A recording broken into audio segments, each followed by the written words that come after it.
really want to know about cybersex is how the hell do you type with just one hand? Hi, I'm Chadillac, and this is the Cage Rage Podcast. Anthony Piatt here. Glad to be with you, Chad. Looking forward to talking about the sweet science. And always good to talk with you, and let's get it on tape this time, brother. Is how the hell do you type with just one hand? Cybersex. Hi, welcome back to the Cage Rage Podcast. It gives me great pleasure to introduce to you Anthony Scott Piatt, a good friend of mine.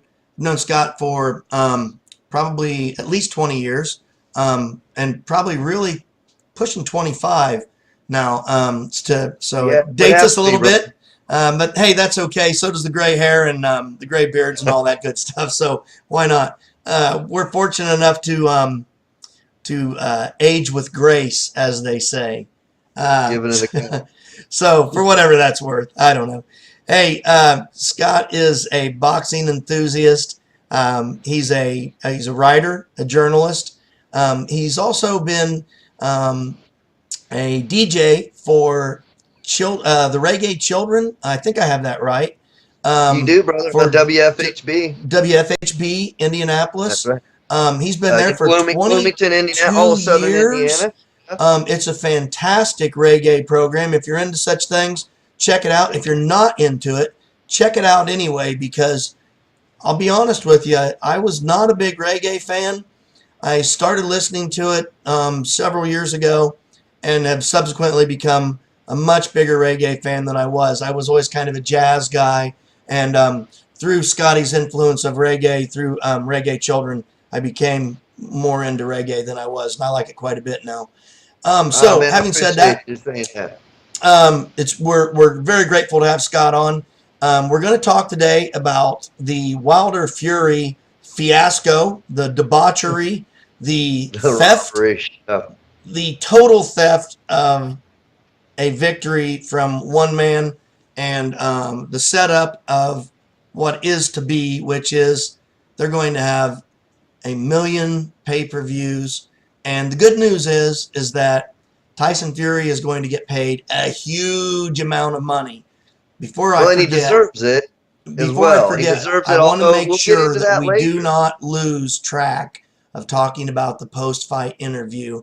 I realize that Deontay Wilder had a post-fight interview as well, and I think 3 people might have seen it, maybe 4, and the rest of the world watched Tyson Fury steal the show from literally the beginning of his entrance all the way through the end when he stood up and sang "Bye-Bye, Miss American Pie." And I got to tell you, if you're a man, if you have a heart, and you did not cry when that man stood up and sang that, I have not one thing in common with you. I bawled like a baby. My respect, admiration, and love for Tyson Fury swelled like that of the heart of an eagle and flowed like that of the river. What a fantastic entertainer and performer. So Scott, take me through, first of all, let's look at the pre-fight. Tell me a little bit about what you were thinking about the pre-fight. Sure. Really, I had that going into that. You might have mentioned the JKD and the footwork that goes into something like that. When going far back to Kung Fu or Bruce, studying some of the Fred Astaire and some of the dancers. And one of the things that I think is really important in that, one of my favorites that we've been talking about, Lomachenko. I believe that if you have the footwork, you have the cardio, you have the ability to move like that, and you have the intelligence. So that's a package that not every boxer can have. All those sort of things, the flexibility, the strength, speed and strength together, right? But if you can have all those things, there's no reason to not fight in a JKD style in the boxing ring. And that is to say, right hand forward like you're a left-handed fighter, but you're right-handed person. Those sort of things that are somewhat controversial still, but they're starting to come around a little bit. To me, there's no reason you shouldn't do those things, because that's how you neutralize a pure puncher. a bomber, like the Yes. bronze bomber, you see. And so if you go back to the Adonis Stevenson, it started the night off. Adonis Stevenson versus Alexander Vozdik. He actually trains with Lomachenko, and he has that footwork. And so I sort of predicted both of these upsets. In fact, I got lucky enough on the Vozdik. I think I sent it to you ahead of time. Yeah. I had him a 10th round knockout with a straight right. It was an 11th round knockout with a straight right. You were pretty close. You know, but and that's sort of how the whole night went. 4 for 4 going into the final one. And I feel as though if you were to watch that and have 10 other judges score it, Tyson won by decision. And that's what I believe in my heart of hearts. I believe, you know, and he did it the same way. He did it with heart. He did two things a little differently than I expected, but he used his footwork. He was hard to hit. He can bob and weave. These are great things, and he can get your side angle. Deontay couldn't hit the side of the barn unless he was facing the barn. That's exactly correct. If the barn correct. is on his side, he can't hit the side of the barn. Yep. You see what I mean?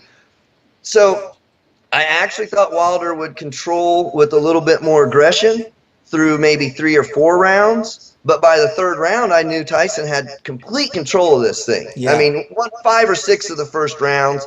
I really think Tyson probably won every round except the rounds he got knocked down in. Maybe one other round, something to that effect. But I believe going into it, I'd love to talk about this later, his mental attitude, his mental health got in check. And that's why I believed he would win this fight coming in. I believe he's got an iron chin. He's got an amazing will. He's a good-hearted man. And he drug himself out of some depth to come back and do this thing, brother.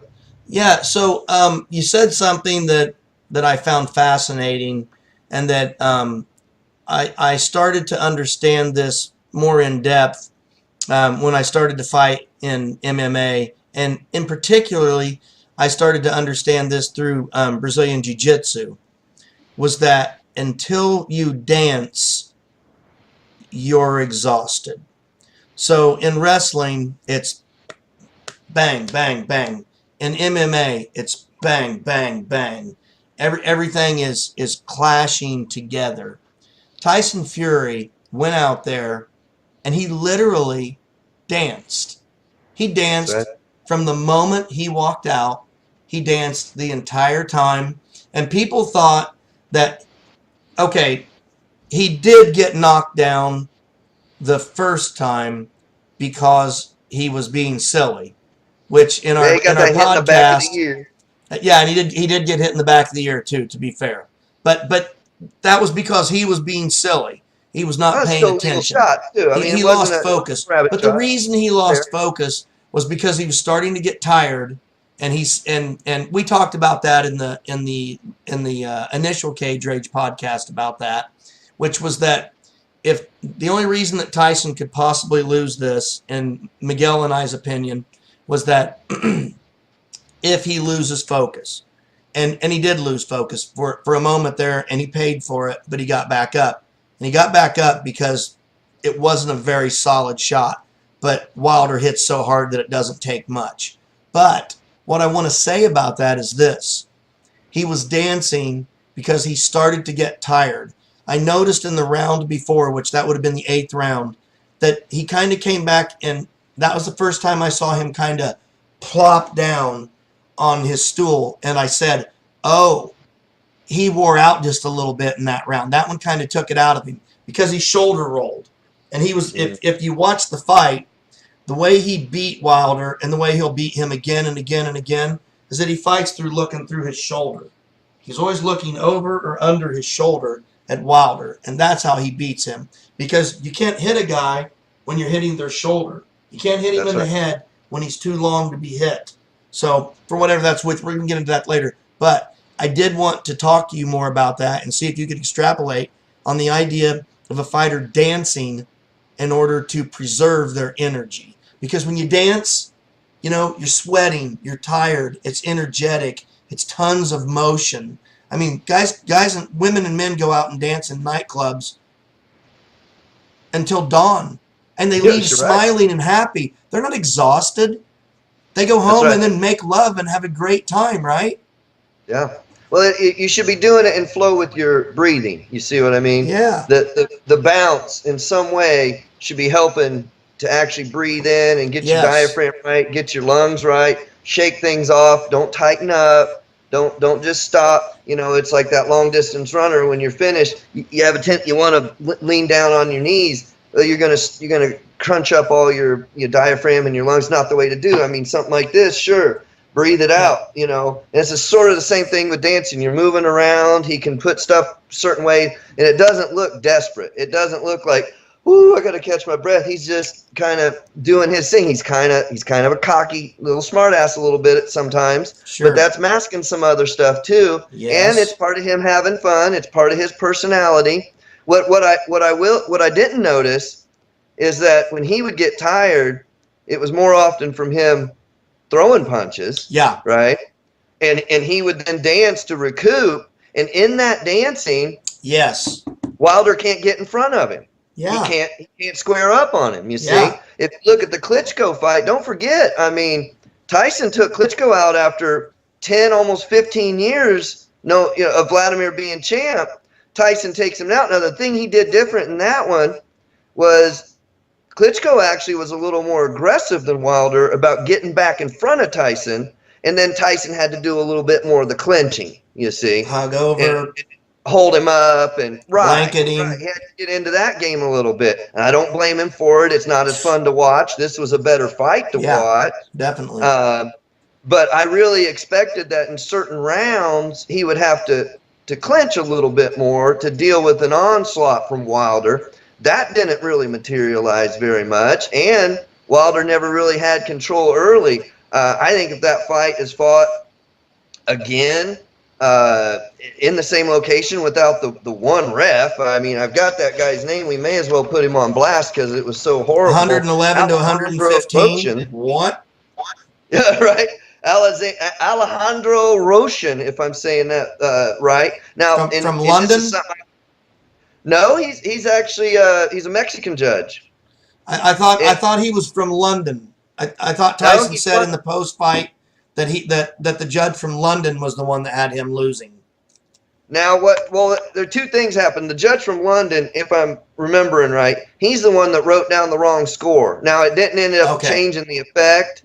It was a 2-point difference. He just added it wrong. It didn't change who he had winning. Yeah. But he did make a mistake, and that's really not acceptable at that level. You can't add up 12 rounds of either 10, 9, or 8. I mean, hello. But it comes down to the promoter, Mauricio Suleiman, I believe is the fella's name. He's the promoter out there. He's been involved with some bad calls before, in my opinion. This is a guy that was handpicked by him, this Alejandro Roshan. They're both Mexican. One the promoter, one the judge.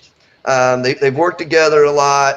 Obviously, it's good for boxing and for the promoters that Canelo beat Triple G, for example, right? Absolutely. It's good for this that either Wilder wins and go on to fight AJ, Anthony Joshua, or a draw, but it wasn't, So I'm afraid this fight is both good and bad for boxing. It's great in the way that heavyweights put on one of the best shows we've seen in a long time. People are going to be curious about the division now.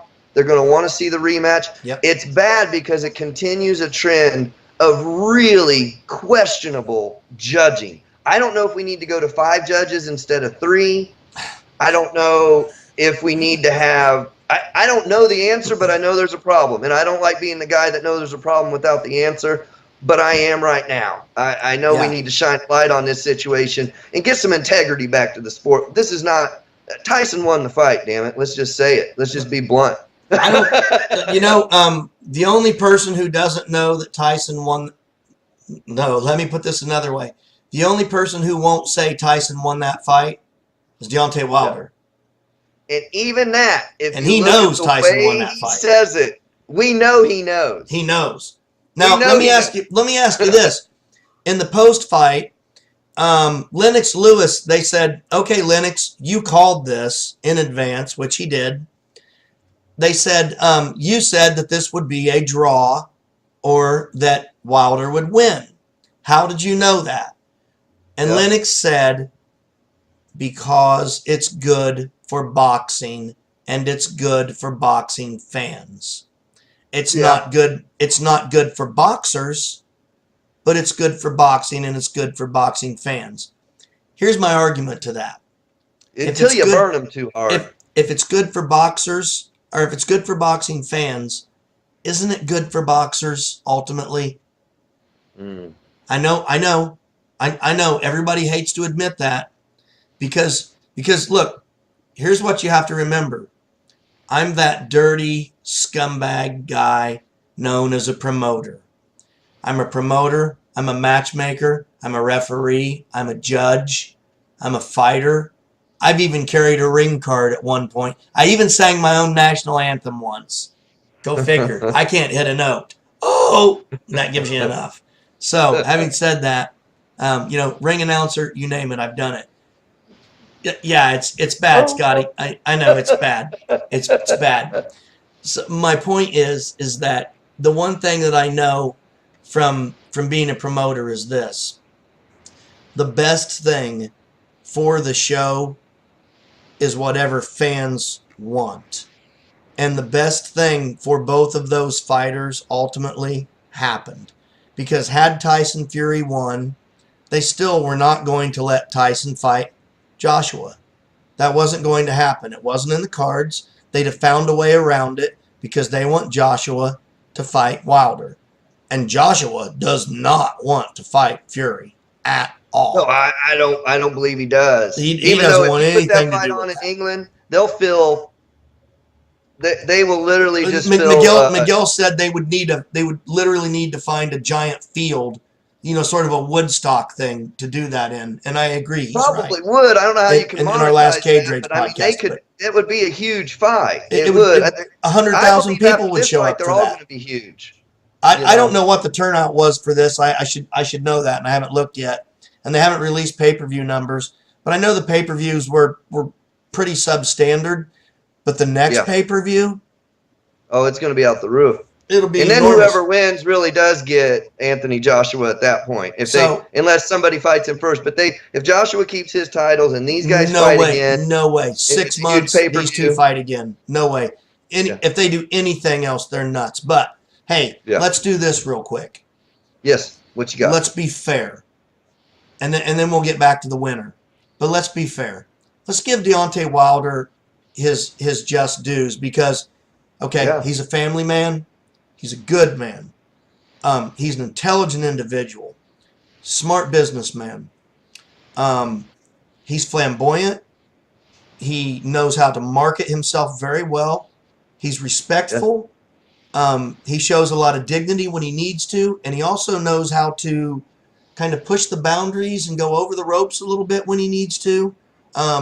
So he kind of knows how to be the bad guy and then just pull back so he's not too much of a bad guy. Play the heel just a little bit. Yeah. So a lot of respect. Talk to me about Wilder. Talk to me. Okay, first I want you to talk to me about pre-fight Wilder, and then I want you to talk to me about Wilder in the fight. Okay, yeah. We'll do all that. Then we're going to get to the post-fight stuff. Sure. Give me that. I mean, pre-fight with Wilder, I agree with what you're saying about him, first off. It is a fairly cut and dry fight style, you might say. 40 wins, 39 knockouts. He's got those great hooks. I mean, it's great. Is he the best boxer ever? No. Was Mike Tyson the best boxer ever? No. They're fighters. They're punchers. Did you just compare Wilder to Tyson? I did not compare those two. No, sir. I'm saying punchers. Okay. And they live in the same side of the tracks. You've got your pugilists, right? You've got your sweet science guys that I adore. Okay. And you've got your punchers. Just wanted to clarify side of the track. So no, not comparing him to Tyson. Comparing him to a guy that's a better puncher than he is a boxer, though. This is my point. And so I would even go so far as to say that Tyson was as good of a boxer as he was a puncher. He was just such a great puncher that it overshadows his boxing when he was younger. Well, we're going to have when he was younger, but that's a different story. and we'll get in. I don't want to sidetrack on that because I have lots of thoughts about Mike Tyson's boxing ability that we're going to have to get into on another. Just drop a pin in that, and we're going to get back to that because this is too fun. Later. To do it again. No, go ahead. I'm sorry, I interrupted. Keep going, please. You know, I mean, if you and again, I look at boxing in a couple of different ways. I look at it from I just love to see the competition between the two warriors going in there. Sure. I look at it from a standpoint. I play poker, but I'm not really a gambler. But I will bet on boxing, especially with my boys as we watch the fight or whatever. Yeah. But I'll place a bet from time to time. I called Horn against Pacquiao 50-1. That made me some money. So I'm not against it when I think there's a reason. I won't always bet on the guy I think I'm going to win, though. When you get into betting, like you said, that plus 180, the minus one, things like that, then I'm betting on a guy I think could win, but my $1 is going to get me $50. And so it's a good bet at that point, whether I win or not. Those sort of calculations. So when looking at Deontay going into this, did I think he deserved a 180? I mean, it is his second lowest favorite starting line of all of his fights. So there was a lot of respect there. I didn't personally think the 180 was even justified. I think people didn't give Tyson his due. Let's face it, he swolled up to 400 pounds, and then he lost 150 of that and whatnot. Yep. He walked away from it. He had some trouble, some depression. I mean, the guy was suicidal. See, again, Anthony, people for doubting him. Again, but we just went back to talking about Tyson. You see, right. You see how it happens? You're talking about Deontay Wilder, 39 KOs. He's 40-0. That's right. He's flamboyant. Bomb Squad! He's the bronze bomber. He has a bronze medal in the Olympics for the United States of America. He should be he should be held up as an American hero, and he gets very little respectability in the boxing community of any kind. He's a super charismatic, flashy guy. He's super well spoken. He's a very bright, gifted man. Mm-hmm. Where's the disconnect?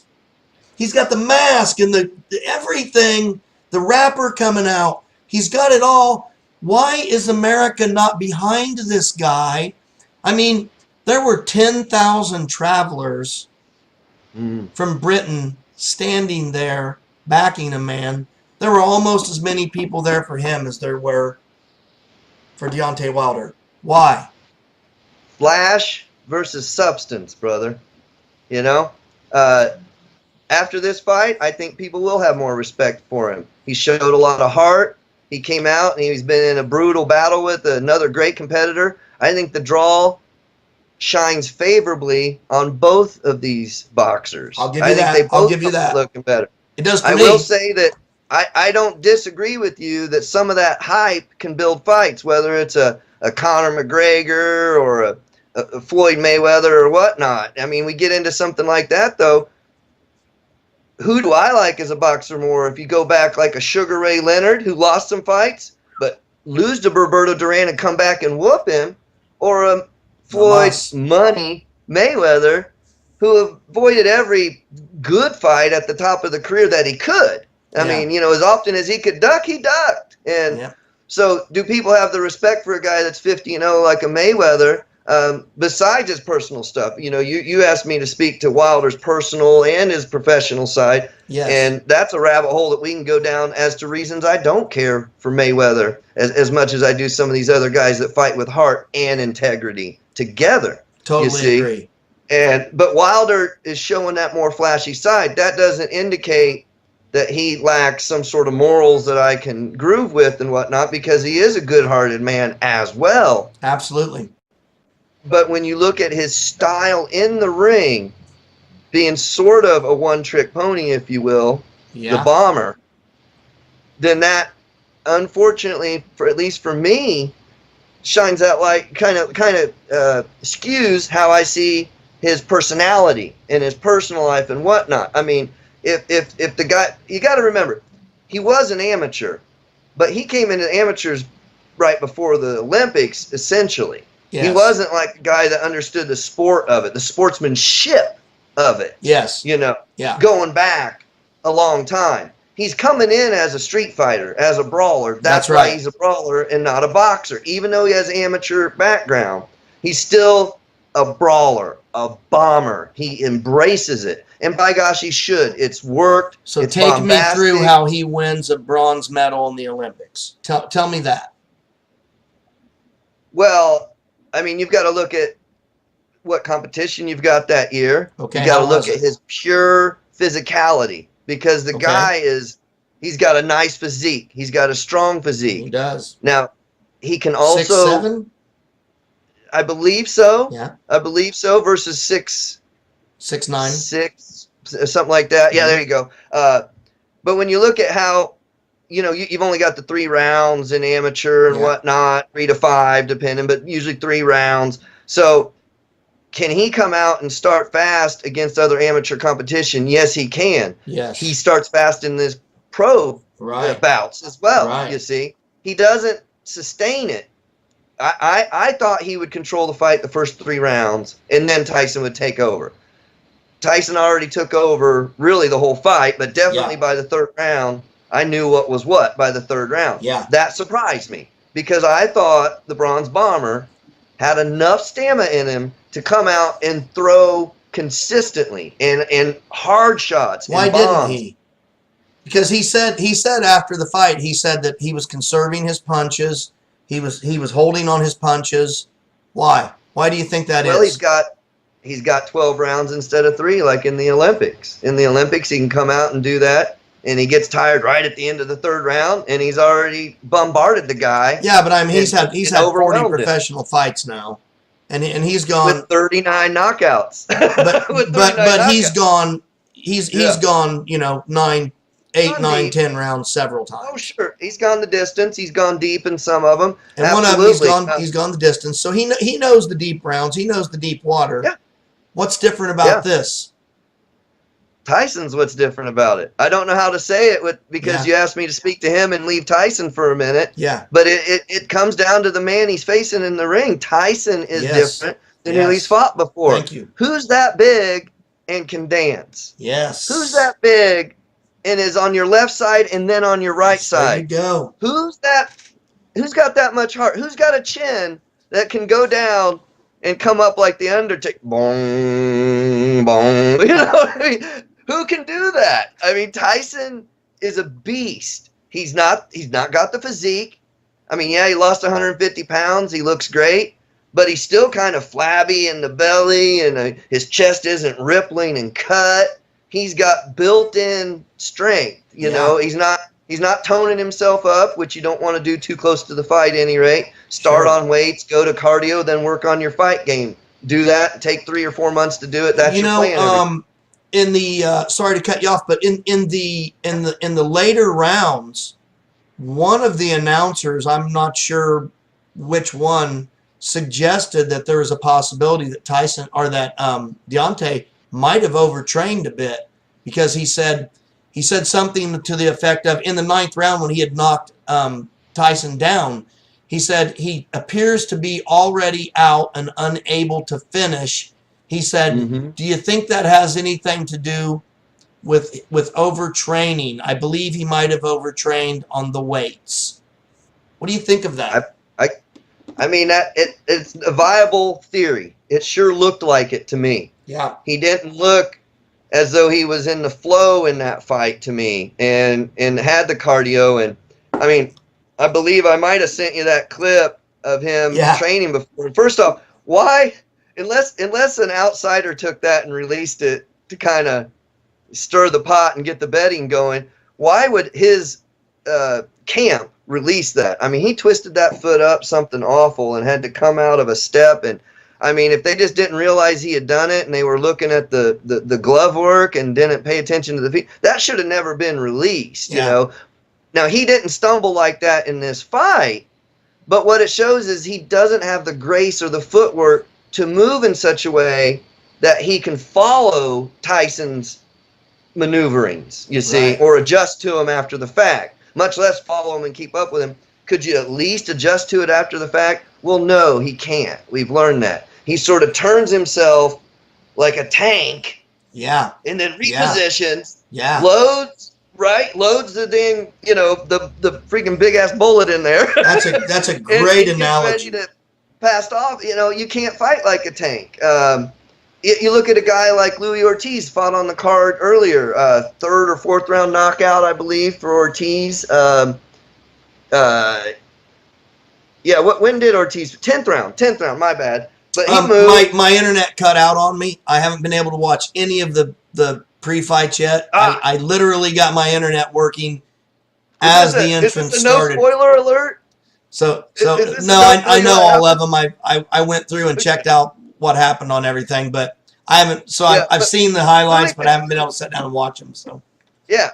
So I mean, he's King Kong. The way he's top heavy and whatnot, you would think he would move even worse than a Wilder. Yeah. But Louis Ortiz has better footwork and movement than Deontay Wilder has. Do you see Ortiz as being the guy that Joshua should fight next? I mean, if they do like the boxing gods should make happen, and these guys get their rematch, Fury and Wilder get their rematch, right? Then Ortiz looks like a good fight against AJ. I mean, let's face it, he stumbled. Wilder, he about won that fight.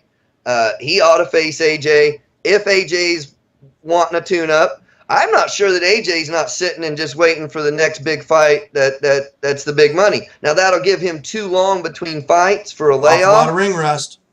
Right? So maybe he wants to just pull some bum, relative punching bag out of the lower ranks. Yeah. And just to keep things going, because what kind of money you're going to make with Louis Ortiz, I'm not sure. It unfortunately, and I hate to think of it that way, it comes down to the finances of it. It really does. Hey, if it doesn't make dollars, it doesn't make sense. Doesn't make sense, baby. And that's the bottom line always. Look, for anybody out there who has any question when they go, well, why didn't they do this fight? Or why did they do that fight? Or why doesn't he fight him? Or, hey, wait a minute, he's the number 2 ranked guy. He should be fighting. Why did this guy get to come in and fight him instead? Just look at the money. If it doesn't make dollars, it doesn't make sense. That's all you've got to know about promoting, baby. It's about the ching-ching. If you look at the belts, too, Chad, if we can touch for a moment on the, IBF, WBO, WBC, too many belts. We know this. Yeah, there are too many anyway. Too many weight classes and too many belts. And so if you look at like which is designed to make money. That's the whole point of that. Which is designed to make money, absolutely. And if you go into that for a second, Scotty.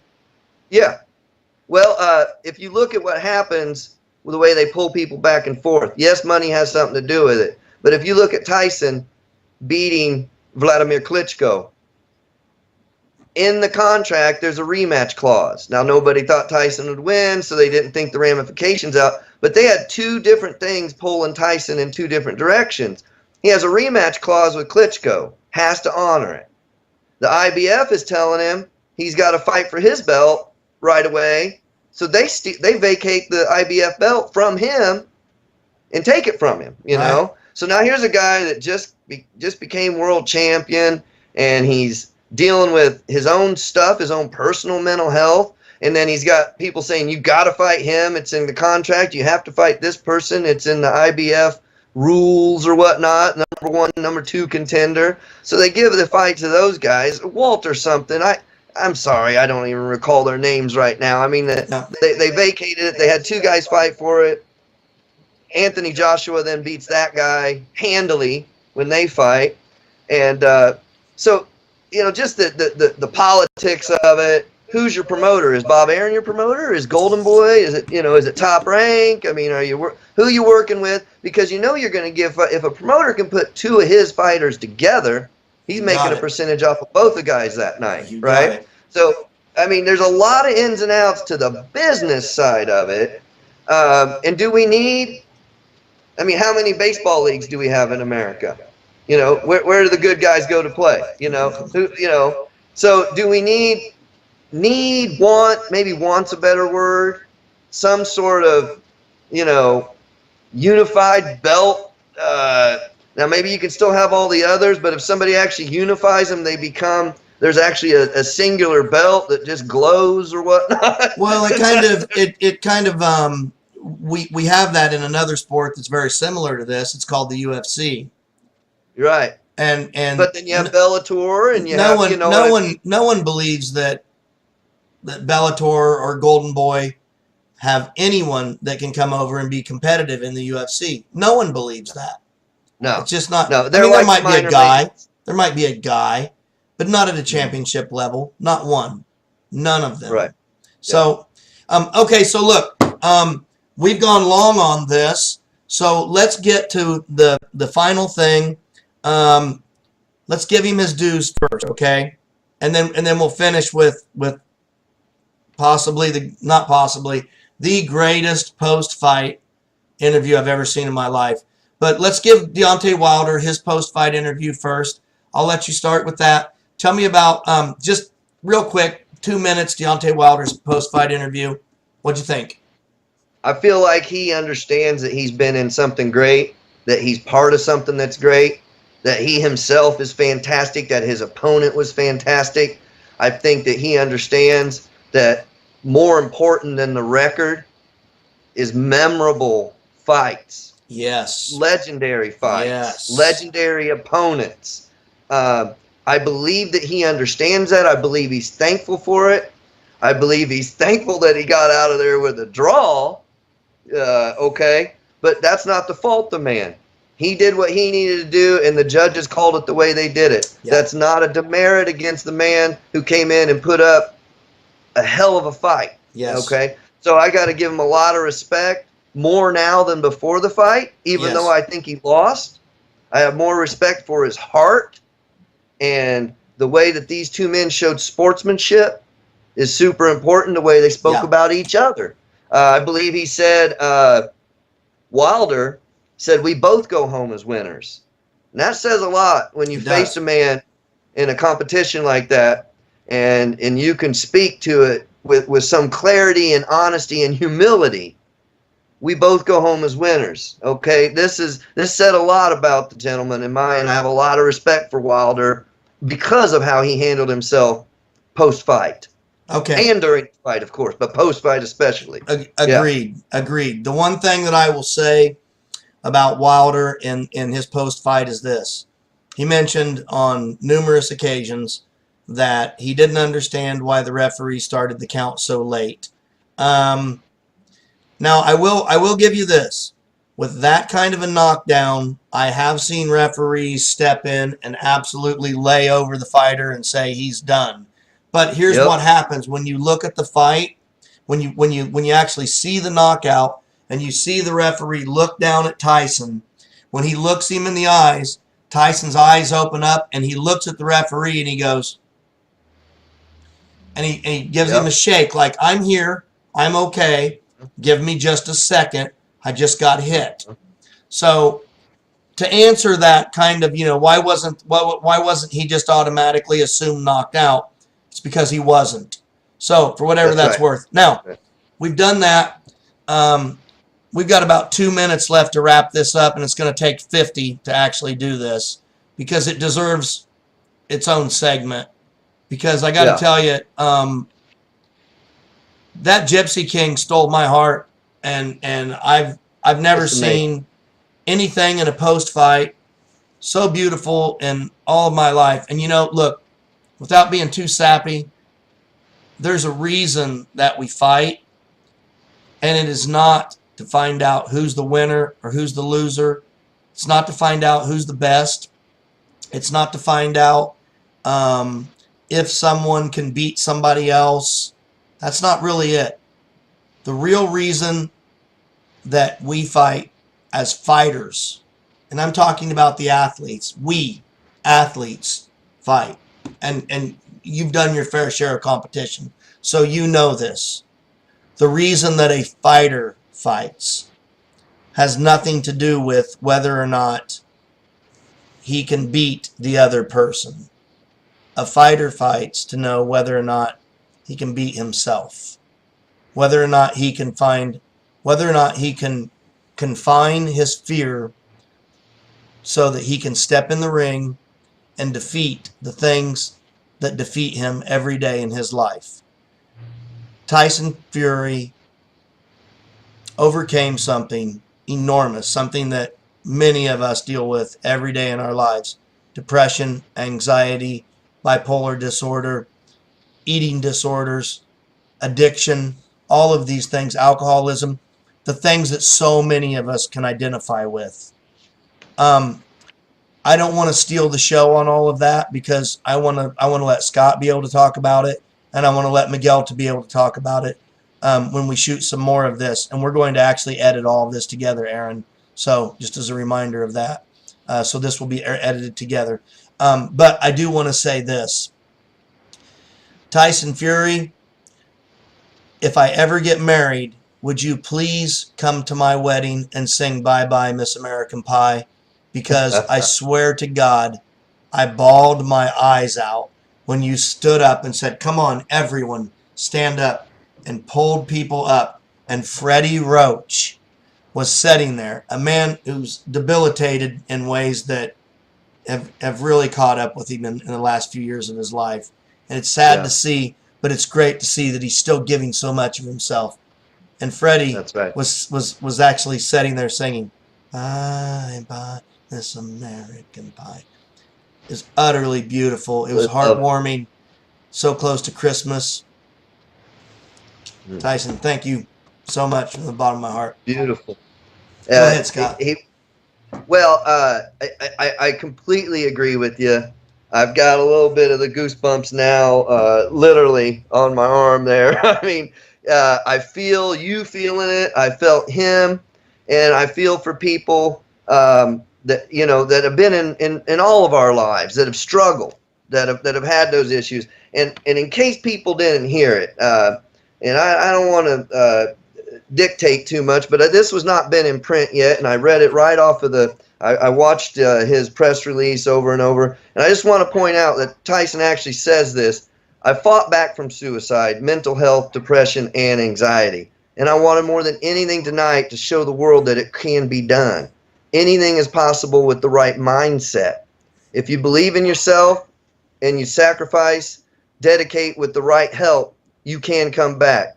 Because when I sit here and say I was on the brink of suicide, I mean suicide, and I came back. And he goes on to thank the people in his life that helped him do that. Those are the type of people that I have a whole hell of a lot of respect for.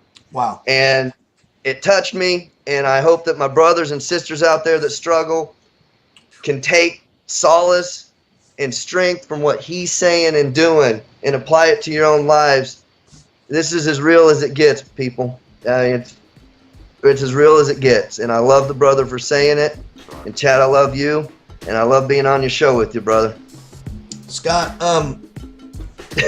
wow, whoops, got a little deep there. Hey, that's okay. You know what? That's okay. I think we found a great place to end the Cage Rage podcast for today. It's been an absolute pleasure having you on, and I believe that this is the beginning, not the end.